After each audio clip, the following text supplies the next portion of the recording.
बिछ गई सियासी विसार, खेला जा रहा है सियासी खेल, जारी है वार पलटवार। शह और मात के खेल में बनाई जा रही है रणनीति। कौन पड़ेगा किस पर भारी, ये कभी भी सिर्फ हस्तक्षेप.com पर अमलेंदु उपाध्याय के साथ।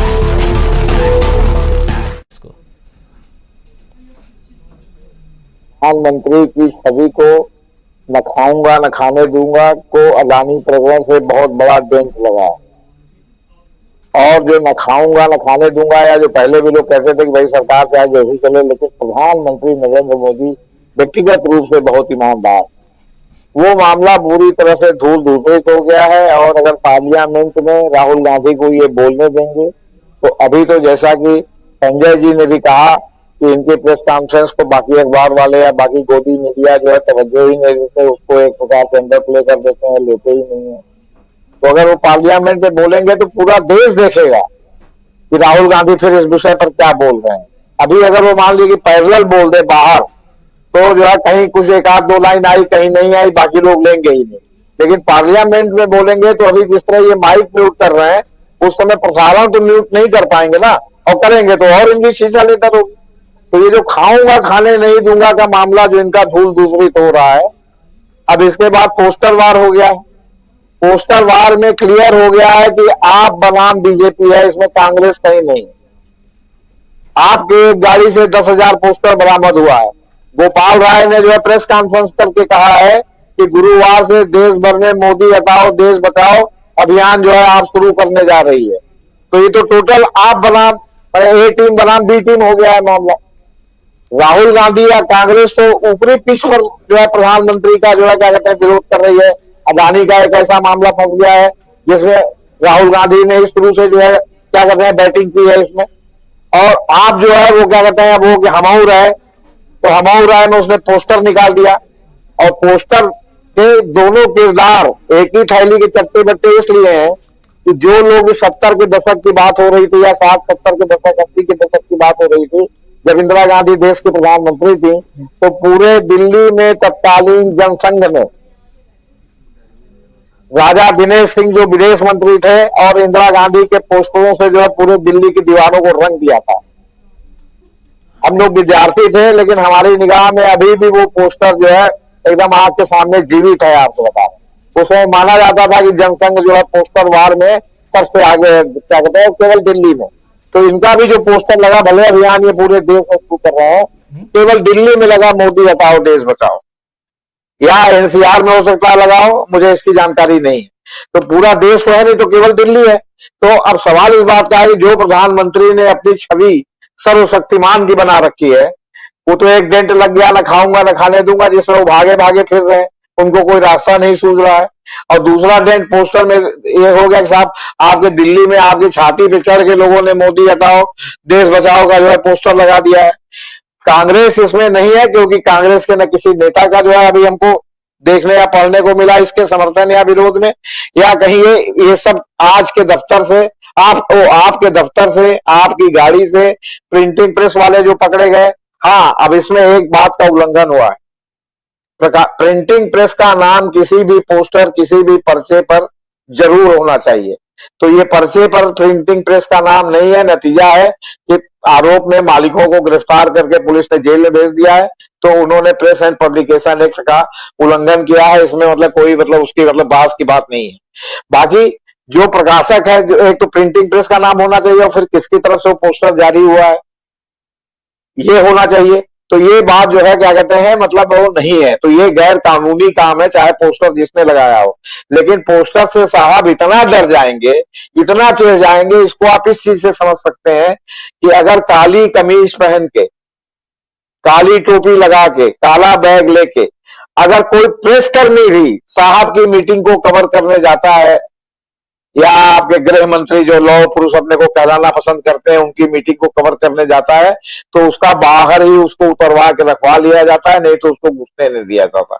ये ऐसा तो नहीं कि कहीं वो अपना जो है शर्ट निकाल करके और लहराने लगे तो साहब वो काला झंडा देख ले। अरे काला झंडा तो प्रयागराज में जब जवाहरलाल नेहरू आते थे, लोहिया के चेले उनको एलानिया काला झंडा दिखाते थे, इंदिरा गांधी को एलानिया काला झंडा दिखाते थे। रायबरेली में इंदिरा गांधी प्रधानमंत्री के रूप में आई थी, इलाहाबाद विश्वविद्यालय यूनियन के प्रेसिडेंट, उनको काला झंडा दिखाया उन्होंने, वहां पुलिस ने उनके ऊपर लाठीचार्ज कर दिया, उनकी पसली की हड्डियां टूट गई थी, अभी तक वो जीवित है, पसली की हड्डियां टूटी हुई। तो लेकिन वो लोग काले झंडे से उस वक्त डरते नहीं थे, पुलिस ने भले जो कार्रवाई कर दी। और जवाहरलाल नेहरू के समय में तो कोई कार्रवाई नहीं होती थी ये काला झंडा दिखाने वालों। वही मोदी आपके जो मुरली मनोहर जोशी प्रयागराज से जो मंत्री बन गए थे केंद्र में, तो उनको काला झंडा दिखाने वाले पहले से पुलिस लाइन में ले जाके बैठा दिए जाते थे। तो जो काला झंडा से डरता है वो इतने बड़े बड़े पोस्टर से नहीं डरेगा, ऐसा कैसे माना जाए। तो एक तो सर्वशक्तिमान की इनकी छवि धूमिल हो रही है, बेईमानी का आरोप इनके ऊपर एकदम चस्पा हो गया है अडानी को लेकर के, इसलिए ये बहुत ज्यादा जो है क्या कहते हैं परेशान है। और राहुल गांधी को फिर से ये लोकसभा में बोलने का मौका फिलहाल नहीं देना चाहते, क्योंकि फिर से वो सारी बातें जो है उसमें आ जाएंगी। बाकी कर्नाटक का जो चुनाव है, तो आप ये समझ लीजिए कि कर्नाटक के चुनाव में कांग्रेस को एक बात की सतर्कता रखनी चाहिए। पिछली बार जो कांग्रेस और इनकी कुमारस्वामी की सरकार गिरी थी, उसमें जो भाजपा स्लीपर सेल के लोग जो है आकर के कांग्रेस से और कुमारस्वामी से की पार्टी से एमएलए बन गए थे, और उसके बाद वो उन्होंने डिफेक्शन कर दिया, उधर से पैसा भी लिया, मंत्री भी बने, दोबारा भी चुनाव लड़े। तो इस बार भी आप जिनको अपने साथ शामिल कर रहे हैं उनके बारे में आप ये ठोक बजा के देख लीजिए कि ऐसा तो नहीं कि भाजपा के स्लीपर सेल के आदमी हो और भाजपा देख रही कि हम हार रहे तो अपने लोगों को जो है वो आप में घुसा रही ताकि कल जरूरत पड़े तो छोड़ करके निकाला हो। इस बात को स्लीपर सेल जो भाजपा का जो हर पार्टी में घुसता है उसको जो है देखने की बहुत ही मतलब आप समझिए कि सख्त जरूरत है। आप समझ लीजिए अगर कांग्रेस ने ऐसा नहीं किया और लोगों को मतलब एकदम अपने में भर्ती किया तो कल गए कांग्रेस के साथ फिर अगर कर्नाटक में बीजेपी खेल करे तो मुझे तो कम से कम आश्चर्य नहीं होगा। अब बाकी जो है आपका क्या कहते हैं जेपीसी तो अलग है, और ये भाई जो काम जेपीसी का है वो संदर्भित ही नहीं किया गया कमेटी को।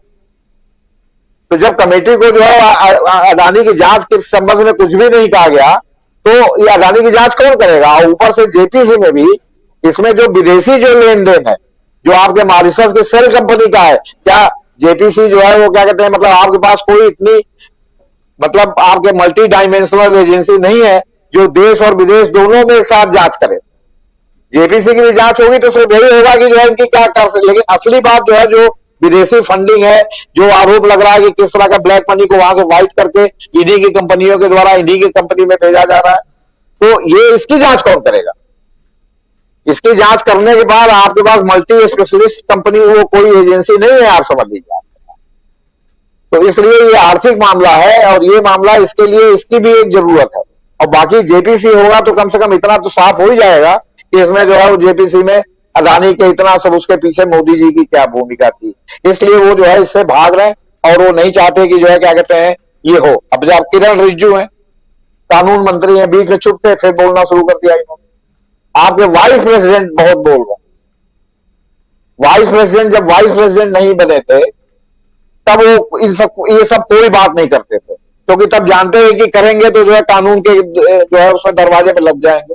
अभी वाइस प्रेसिडेंट है, वाइस प्रेसिडेंट हो गए उसी तरह जैसे आपके जज हो गए हाई कोर्ट के सुप्रीम कोर्ट के, एक बार हो गए तो उनको हटाना मुश्किल है। तो अब वाइस प्रेसिडेंट के खिलाफ कौन सा महाअभियोग चलेगा जो संविधान के खिलाफ लगातार बोल रहे हैं।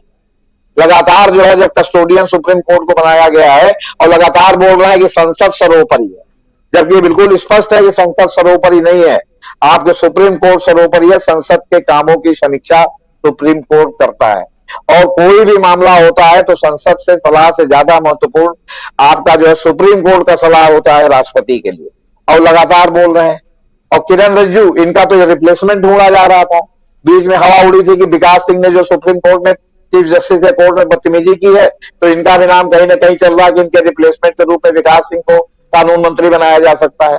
लेकिन वैसा जो है जवाबी कार्रवाई जो है चंद्रचूड़ साहब ने कर दिया कि विकास सिंह जो है वो आपके क्या कहते हैं रात के अंधेरे में उन्होंने माफी मांग ली। आपसे बताओ जी। बिछ गई सियासी विसार,